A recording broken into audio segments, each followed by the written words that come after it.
আজকে এই papa's chips দিয়ে আমরা একটা রেসিপি ট্রাই করব। আমি ইউটিউবে অনেক দেখেছি এই পপার্স চিপস দিয়ে বিভিন্ন পাস্তা এবং নুডলসের রেসিপি করে। এই পপার্স চিপটা আর কি চিজের বিকল্প হিসেবে ইউজ করা হয়।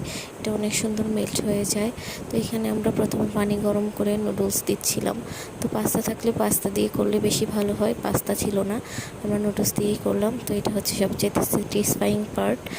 এই চিপসটা আর কি এখন দিয়ে তারপরে কিছুক্ষণ নেড়ে দিয়ে ঢেকে দিব। তারপরে এটা আপনি সুন্দরভাবে মেল্ট হয়ে একদম চিজের একটা কি বলে এটা ফ্লেভার অ্যাড করবে। আশা করি মজাই লাগবে। তো এই যে দেখেন সুন্দরভাবে মেল্ট হয়ে গেছে, একটা ক্রিমি টেক্সচার চলে আসছে। তো এখানে একটু গোলমরিচের গুঁড়া দিয়ে দেবেন, অপশনাল, না দিলেও হবে, দিলে মজা লাগে অনেক। তো এখানে আবার একটু ভিডিও করে নিলাম পাতা দিয়ে। তো আমার ভাস্তি খেয়ে বললো অনেক নাকি মজা হয়েছে, আলহামদুলিল্লাহ।